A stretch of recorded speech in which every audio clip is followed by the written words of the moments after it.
Assalamualaikum warahmatullahi wabarakatuh. Bismillahirrahmanirrahim. Alhamdulillahi rabbil alamin. Wa bihi nasta'inu ala umurid dunya waddin. Wassalatu wassalamu ala asyrafil anbiya'i wal mursalin. Sayyidina wa habibina wa syafi'ina wa qurrati a'yunina wa maulana Muhammadin wa ala alihi wa ashabihi wa dhurriyyatihi ajma'in, amma ba'd. Asyhadu an la ilaha illallah wa asyhadu anna Muhammadar Rasulullah wa ufawwidu amri ilallah. Innallaha basirum bil ibad. Hasbiyallahu la ilaha illa huwa alaihi tawakkaltu wa huwa rabbul arsyil azim. Qala Allah Ta'ala fi kitabihil karim hikayatan an nabiyillahi Musa alaihi salam. Rabbi syrah li sadri wa yassir li amri wahlul 'uqdatam min lisani yafqahu qawli.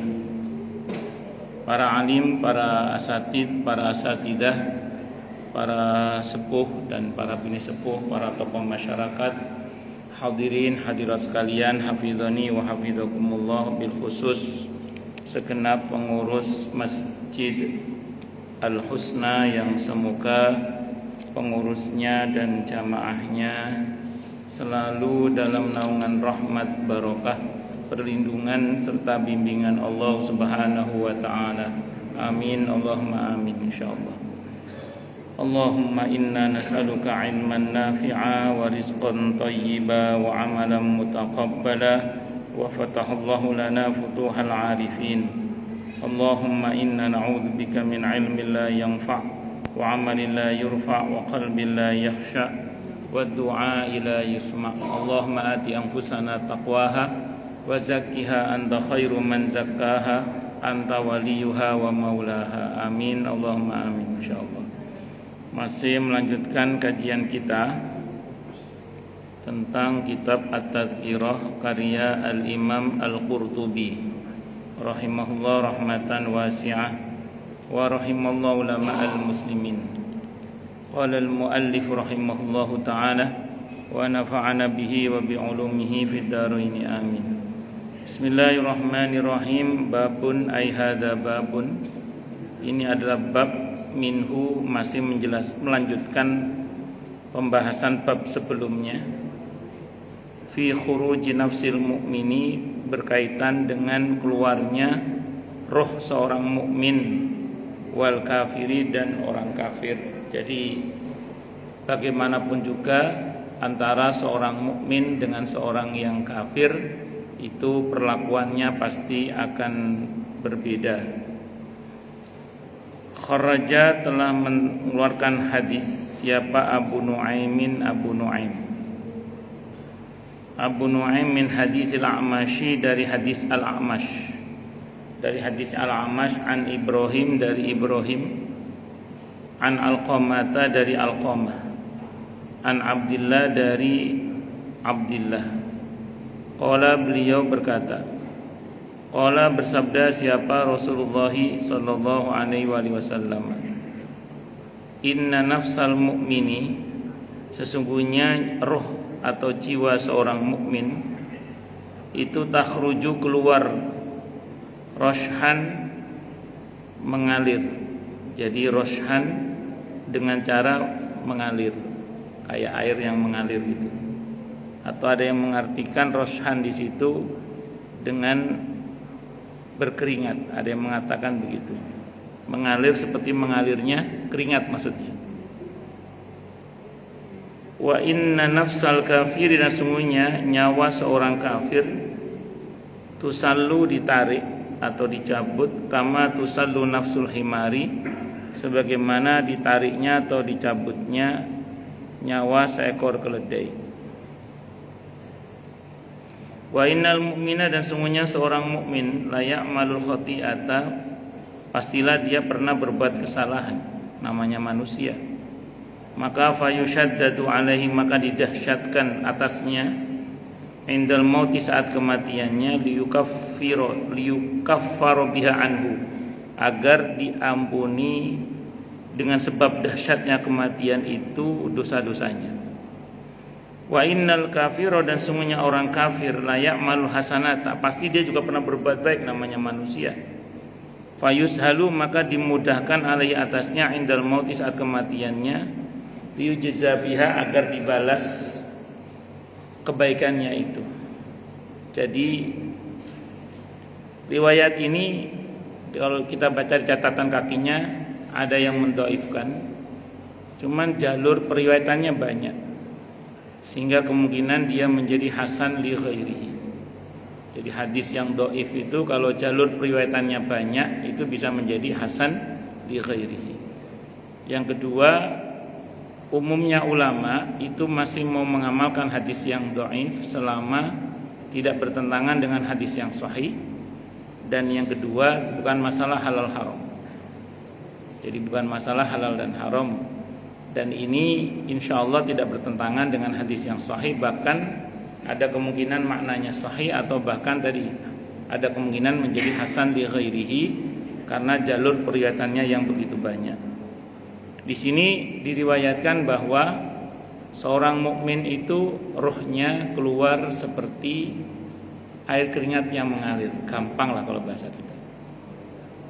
Dan orang kafir umumnya itu ditarik rohnya itu sebagaimana nyawa keledai ditarik.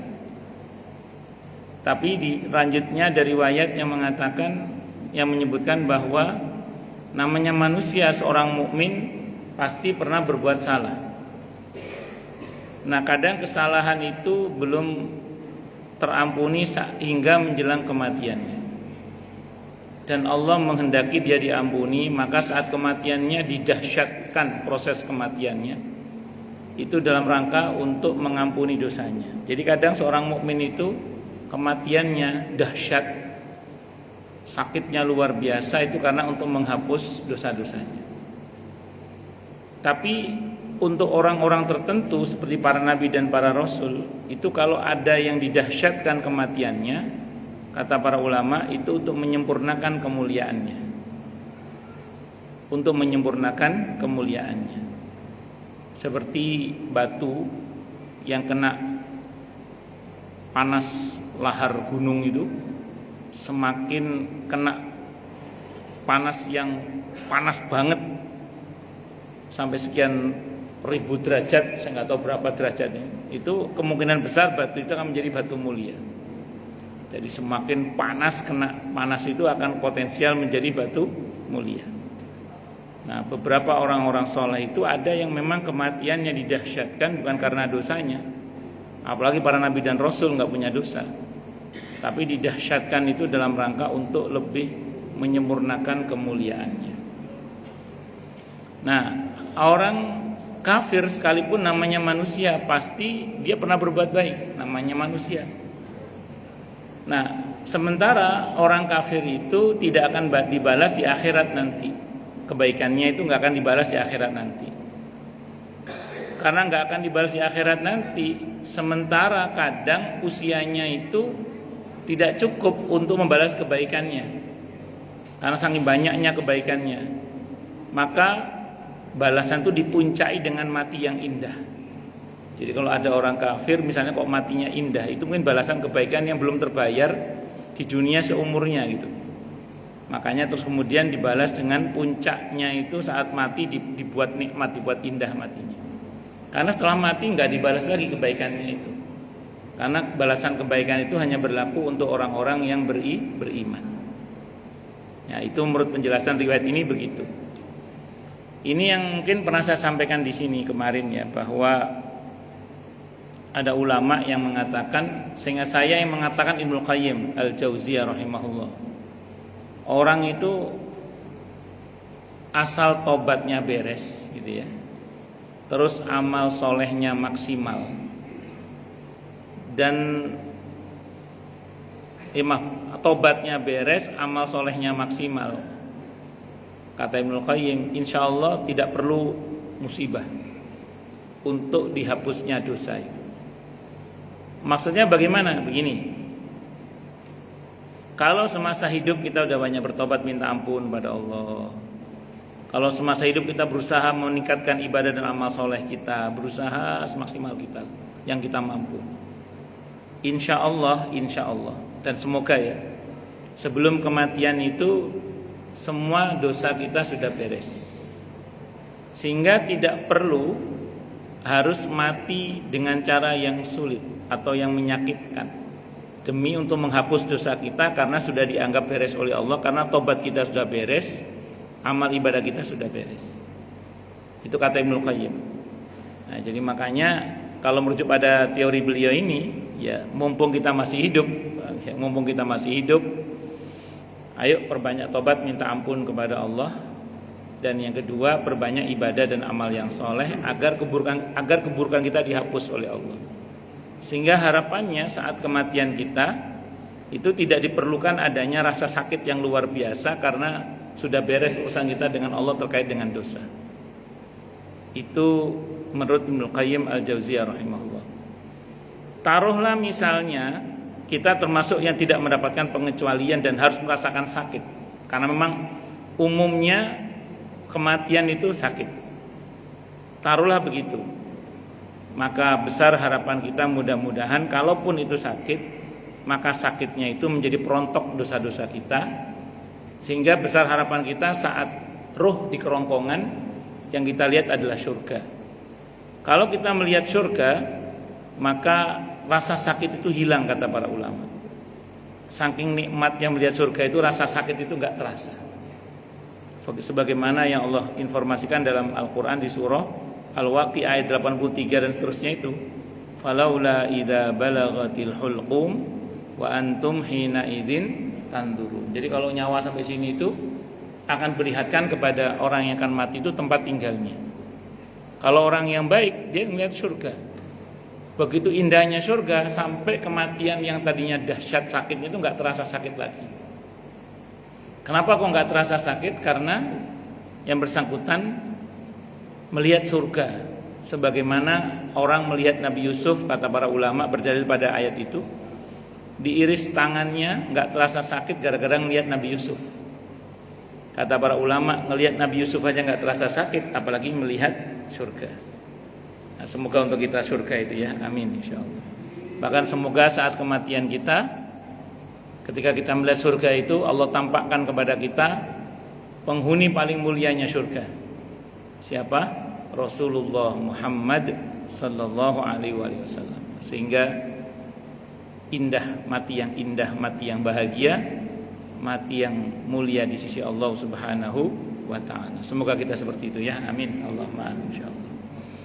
Tapi sebaliknya, kalau orang-orang kafir, maka tentu ketika nyawa sampai di kerongkongan yang dia lihat adalah neraka. Umumnya kalau melihat neraka, umumnya tidak mau keluar roh itu. Jadi umumnya orang kalau lihat neraka tidak mau, rohnya nggak mau keluar, itu umumnya. Sehingga terjadi negosiasi. Di antara negosiasi itu Allah abadikan antara lain dalam Al-Quran di surah Al-Munafiqun ayat 10 itu, di mana orang yang akan mati itu negosiasi, ya Allah laula akhartani ila ajalin qarib fa asaddaqa wa akum minas salihin. Ya Allah, andaikan kematian saya bisa ditunda sebentar saja, saya mau sedekah dan menjadi hamba-Mu yang soleh. Jadi negosiasi, berharap agar kematiannya ditunda walaupun cuman sebentar. Tapi Allah jawab di ayat 11-nya bahwa ajal itu tidak bisa dimundurkan walaupun cuma sesaat. Artinya mati harus tepat waktu. Sehingga mau tidak mau dia harus mati. Nah itu, tapi masalahnya rohnya nggak mau keluar. Karena nggak mau keluar, maka oleh malaikat dipukul karena harus mati dia. Dipukul sebagaimana yang Allah sebutkan dalam surah Al-An'am ayat 93. Sebagaimana yang disebutkan dalam surah Muhammad ayat 27. Dipukul itu, dipaksa keluar. Sehingga mau tidak mau ya harus keluar, tetap harus mati tepat pada waktunya.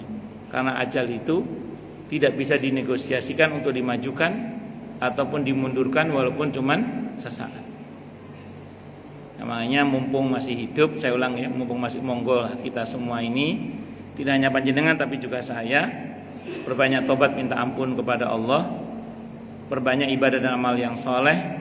Besar harapan kita sudah bereslah dosa-dosa kita sebelum kematian kita, sehingga saat kematian itu besar harapan kita Allah mudahkan kita, Allah rahmati kita, Allah indahkan mati kita sehingga tidak terasa sakit. Semoga nggih, amin Allahumma amin insyaallah. Dan saya ulang, taruhlah kalaupun misalnya kita tidak mendapat fasilitas itu, besar harapan kita semoga di saat nyawa di kerongkongan kita Allah perlihatkan untuk kita surga, sehingga laki-laki yang enggak terasa sakit gitu. Mudah-mudahan, amin Allahumma amin insyaallah, mudah-mudahan. Babun ai hadza babun, ini bab menerangkan tentang majaa annalil mauti sakarat. Annalil mauti sakarat, annalil mauti sakaratin wa fi taslimil a'dha'i ba'daha 'ala ba'din wa fi ma yasirul insanu ilaihi. Jadi ini bab yang menjelaskan tentang bahwa kematian itu memiliki sakarat. Kalau terjemahannya di buku yang diposting di layar itu mungkin orang akan mengalami berkali-kali pingsan, sakaratul maut. Sebenarnya sakarat itu dari kata sakaro ya, artinya mabok, teler artinya sebenarnya. Mungkin diterjemahkan pingsan karena nggak sadar itu. Jadi sebenarnya saya ulang ya, sakaratul maut itu, sakarat itu dari kata sakaro, artinya mabok, teler, artinya mabok, teler. Al-Imam Hujjatul Islam Abu Hamid Muhammad ibn Muhammad Al-Ghazali rahimahullah, beliau menerangkan bahwa orang itu saat kematiannya itu seperti orang yang mengigau. Jadi orang itu saat kematiannya itu seperti orang yang mengigau. Apa yang diigaukan orang menjelang kematiannya? Kebiasaan dia semasa hidup. Sebagaimana orang saat tidur itu akan mengigaukan apa yang menjadi kebiasaannya semasa bangun. Maka yang diigaukan oleh orang yang akan mati ya kebiasaan dia semasa hidup. Allahu Akbar. Makanya hati-hati dengan kebiasaan kita. Ringankan lisan dan hati kita untuk mengucap la ilaha illallah. Besar harapan kita saat kita mengalami sakaratul maut, akhir ucapan kita semoga la ilaha illallah. Saya pernah cerita di sini ya, ini saya ulang saja ceritanya mungkin supaya menambah buat pelajaran buat kita ya. Saya pernah menjenguk seorang kiai yang sedang sakit dan tidak sadar, sudah tidak menyadari yang datang siapa, udah nggak menyadari. Dalam keadaan tidak sadar itu beliau bersyahadat dengan sempurna.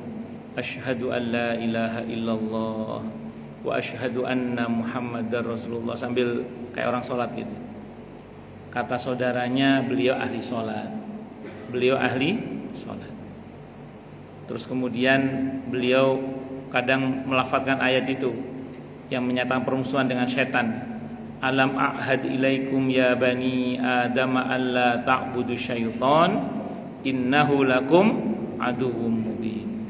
Kata saudaranya juga cerita sama saya, ini beliau kalau ceramah sering pakai ayat ini katanya. Jadi apa yang sering disebut itu disebut dalam keadaan tidak sadar. Dalam keadaan tidak sadar itu ya kebiasaannya itu yang keluar. Itu saya pernah lihat langsung dan menjenguk langsung saat itu beliau begitu. Itu seperti itu. Tapi saya juga pernah, saat itu saya masih kecil, menemani Allahyarham ayah saya. Ada tetangga itu menjelang wafat. Di dekat beliau ada yang bagian nalkin lah, istrinya, yang saya lihat istrinya sih. Kami saat itu agak jauh dari posisinya dari yang bersangkutan, kita bacakan ayat Al-Quran lah, kita ruqyah, kita doakan macam-macam.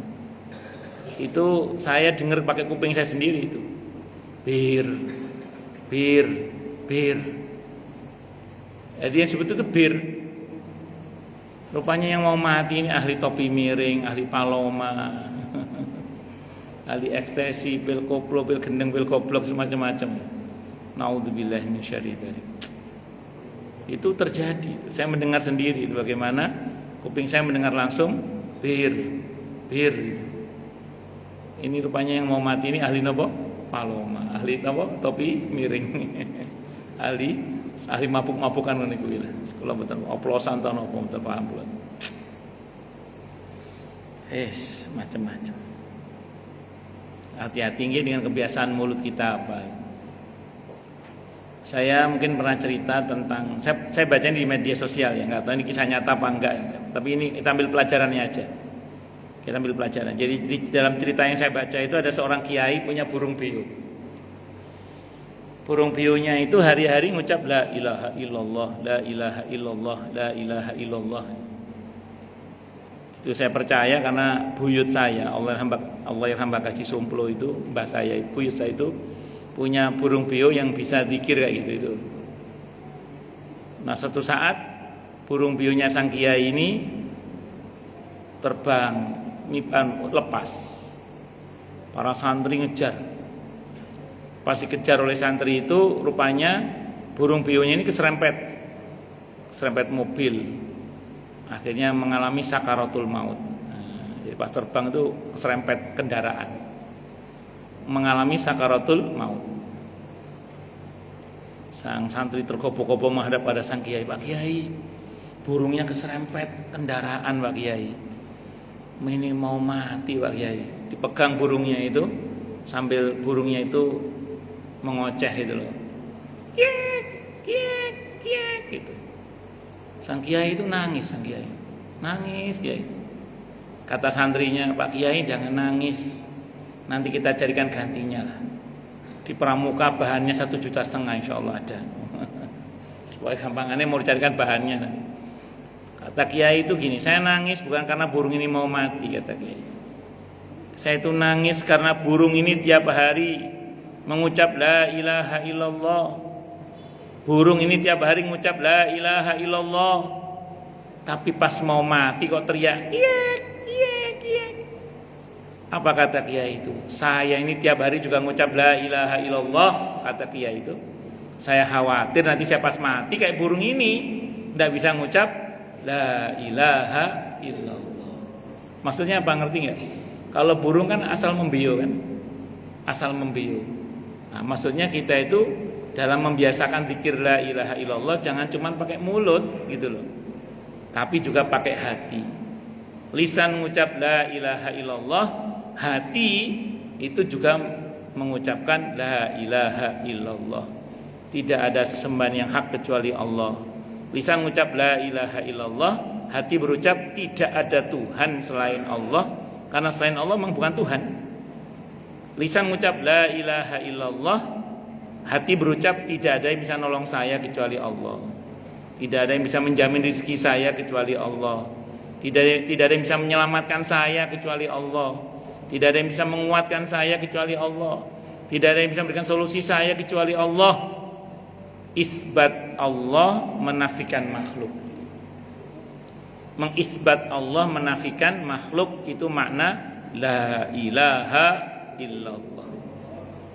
Itu mengisbat Allah menafikan makhluk. Allah semuanya Allah, Allah, Allah, itu makna la ilaha illallah. Makanya ketika kita baca la ilaha illallah jangan cuma di lisan, tapi juga dengan hati. Hati mengucap apa? La ilaha illallah. Tidak hanya lisan aja tapi hati. Sehingga saya itu kadang pernah mikir ya, ini pikiran saya nakal aja itu. Kan kadang lewat depan rumah itu orang teriak sate, sate gitu. Kadang orang lewat lagi depan rumah itu sol sepatu gitu. Sol sepatu gitu. Kadang ada orang lagi lewat itu main tukang siomay itu loh. Kadang nggak lama lewat lagi orang itu beras itu. Itu saya nggak tahu sini ada apa nggak. Kalau di Harapan Indah ada itu yang lewat begitu itu. Kalau di kampung saya Lumajang malah ada hampir setiap pagi Siang sore itu ada orang ngider, bukan ngider undangan, ngider jualan. Ngider jualan sambil teriak, weci getasan gedang goreng anget, itu di Lumajang itu. Weci getasan gedang goreng anget, itu hampir tiap hari itu. Weci itu bakwan, getasan itu gemblong. Weci getasan gedang goreng itu pisang goreng anget itu. Kadang lewat lagi itu, belum jam belum, itu tiap hari. Belum jam belum, orang jam belum. Saya itu pernah punya pikiran nakal. Ini nanti matinya teriak apa orang ini? Kira-kira matinya teriak apa? Allah, kuasa Allah nggih. Saya sampai detik ini belum pernah dengar kabar ada tukang sate mati teriak sate, belum pernah. Saya belum pernah dengar berita orang tukang siomay, bukan tidak ada, saya belum pernah dengar. Tukang siomay mati teriak mai, belum pernah. Terus kemudian tukang sol sepatu mati teriak sol sepatu, belum pernah saya. Belum pernah. Tapi kalau orang tombok togel SDSP Porkas mau mati teriak nomor piro sing metu cak, itu ada. Ya opo. Mau mati itu teriak nomor piro sing metu cak, itu. Rupanya apa? Oh, rupanya beda antara orang yang sepenuh hati dan tidak sepenuh hati, itu beda. Wong dodolan formalitas teriak wis biasa, wis lewat gitu aja. Tapi kalau yang tombok Porkas SDSB ini togel dan wa akhwatuha itu sepenuh hati itu. Makanya pas mati kadang teriaknya itu sing metu nomor piro cak, gitu. Zaman SDSB Porkas itu sing ngono iku. Ya Allah, semacam-macam. Makanya la ilaha illallah itu supaya membekas. Itu jangan cuma di mulut, tapi di hati juga. Mengisbat Allah, menafikan makhluk. Karena sejatinya kita ini bisa karena dibisakan oleh Allah.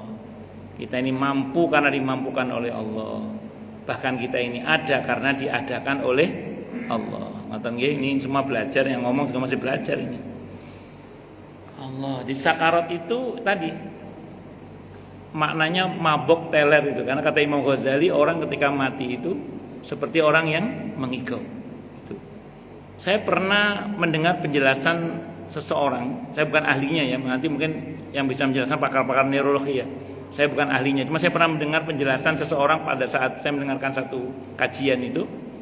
Beliau mengatakan, beliau menunjukkan ada hasil risetnya sih, ada hasil risetnya. Belum nyebut, saya cuma nggak hafal ya. Cuma intinya gini, orang itu saat kematiannya itu kadar IQ-nya itu angkanya bahkan sampai di bawah angkanya orang yang idiot.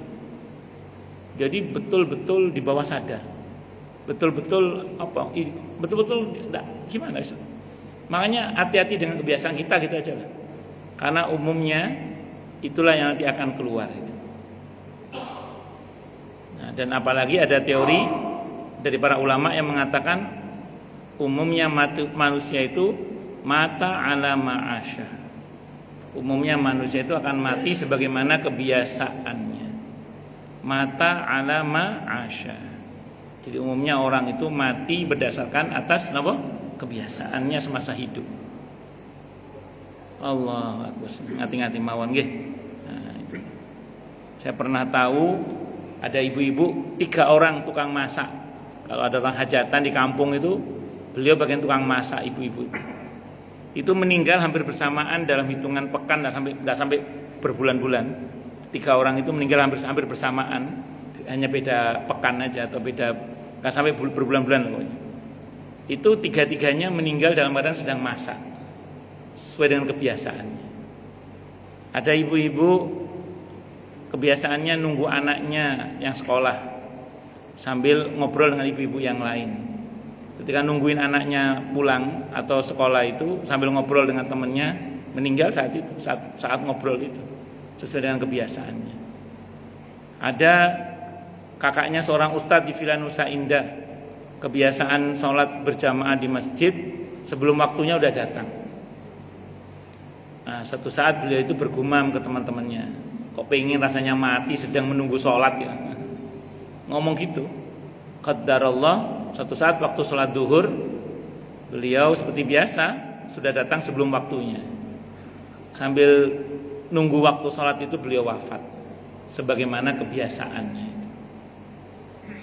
Maka orang-orang yang ahli dakwah itu kadang yang meninggalnya masih tetap dalam kondisi berdakwah, sebagaimana para nabi dan rasul, sebagaimana Nabi Yakub ketika menjelang wafatnya itu masih sempat-sempatnya berdakwah, nanya ke anak-anaknya, ma ta'buduna mim ba'di.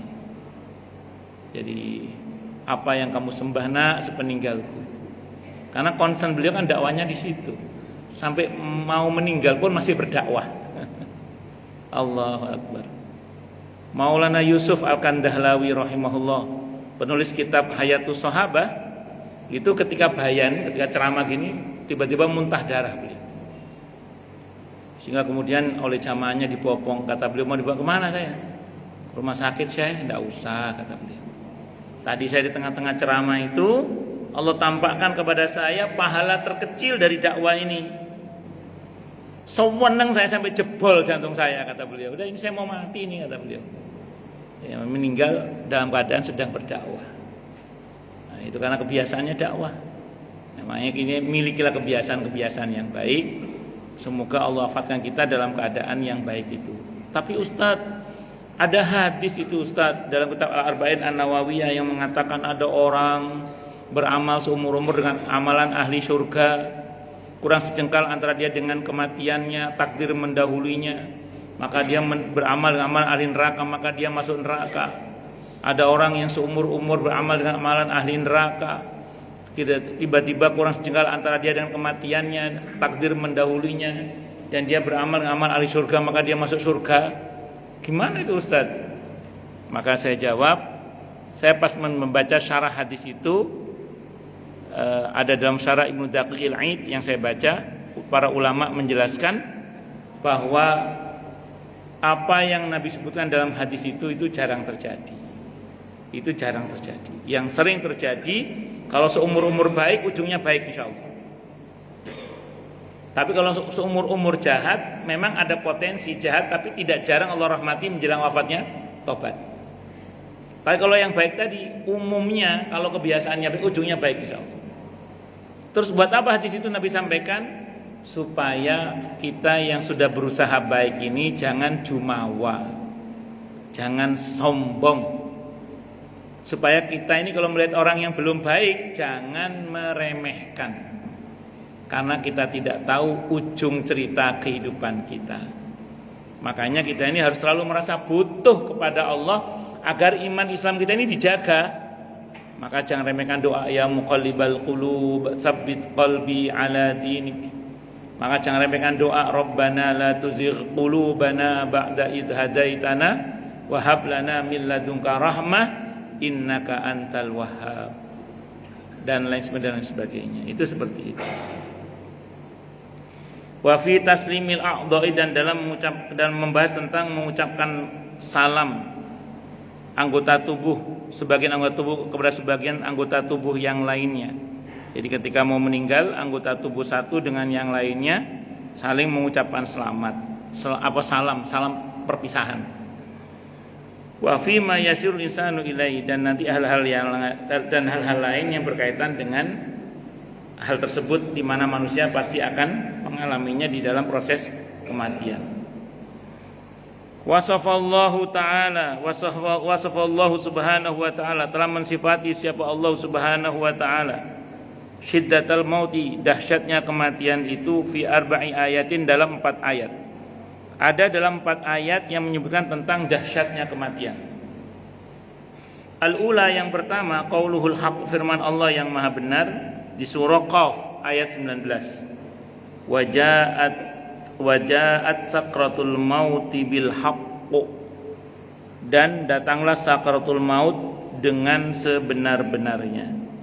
Asaniyatu, adapun ayat yang kedua, qauluhu ta'ala, firman Allah Ta'ala di surah Al-An'am ayat 93. Walau taro idz zalimuna fi ghamaratil maut, dan andaikan, alangkah dahsyatnya sekiranya kamu melihat di waktu orang-orang zalim berada dalam tekanan-tekanan sakaratul maut.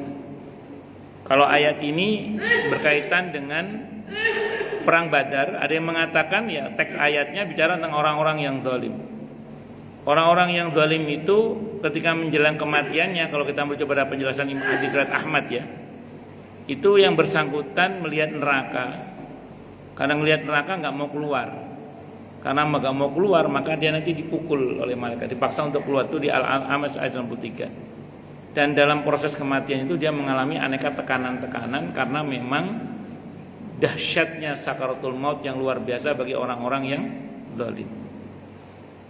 Terus kemudian asali satu yang ketiga, qauluhu ta'ala, firman Allah Ta'ala, falaula idza balagatil hulqum.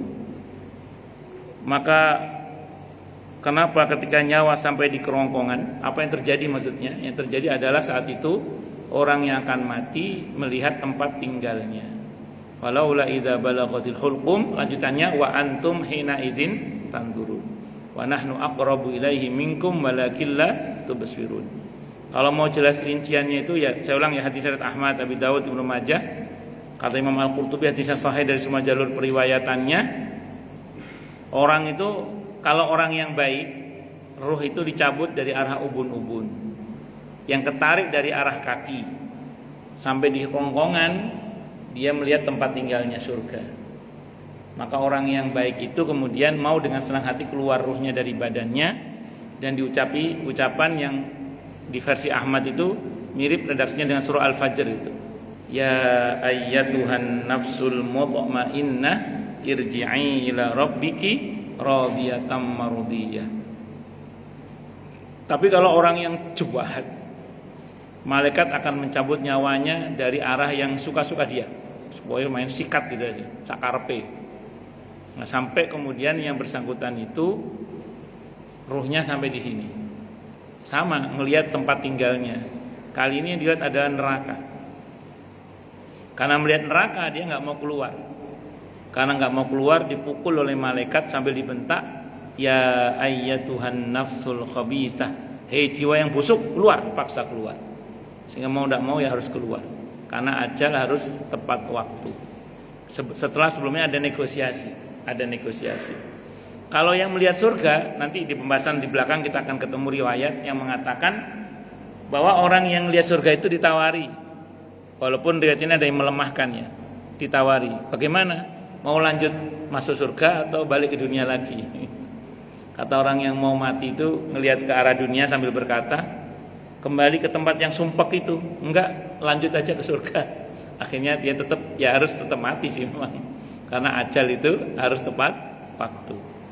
Tapi ada dialog begitu, ditawari dulu gitu. Mau lanjut apa balik ke dunia?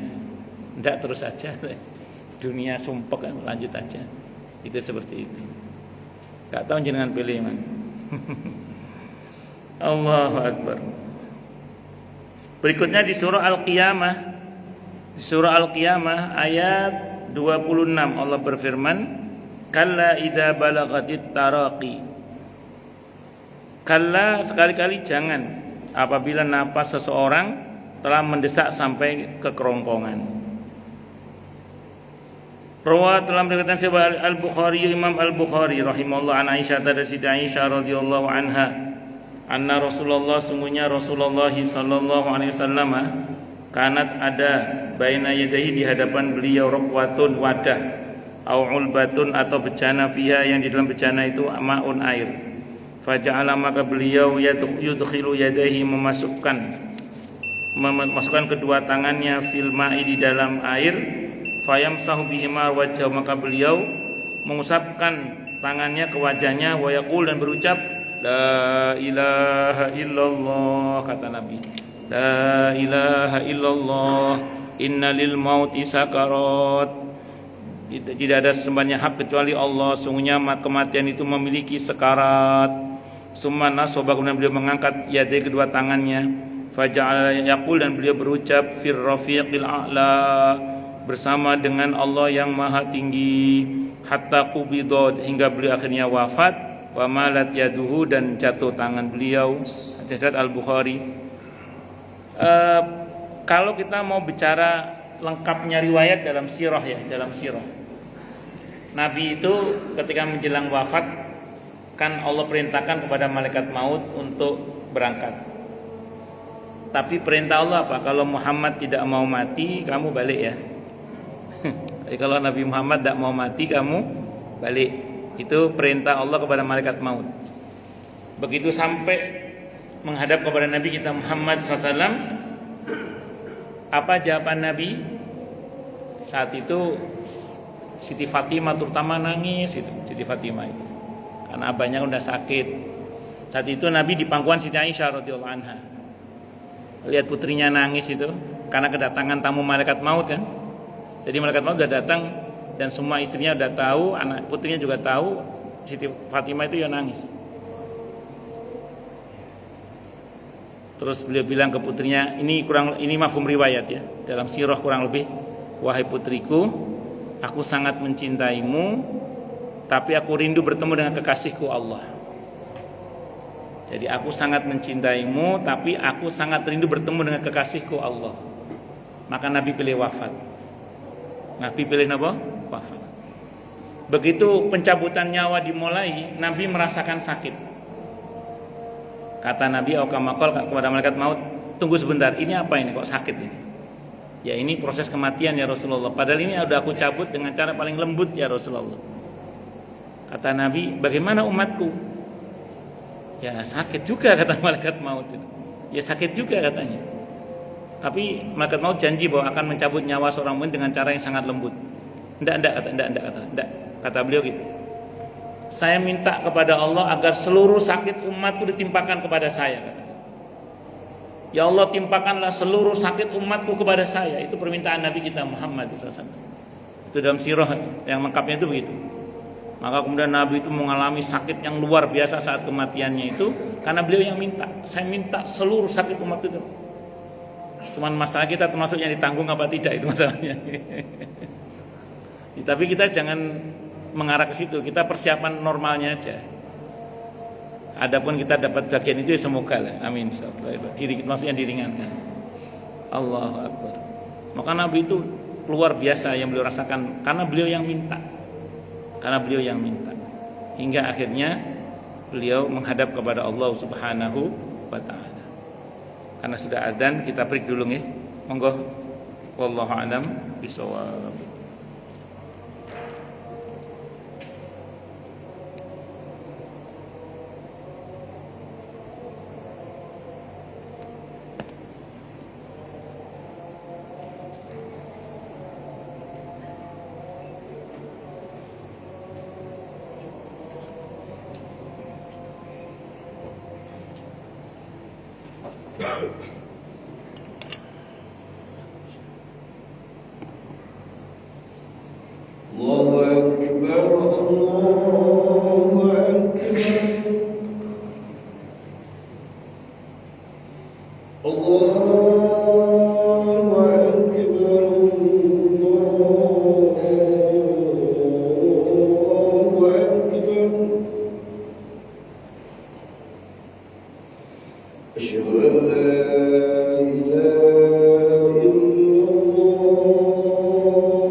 أشهد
Monggo silakan.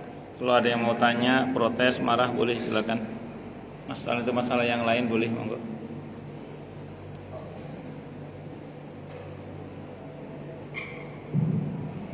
Assalamualaikum warahmatullahi wabarakatuh. Waalaikumsalam warahmatullahi wabarakatuh.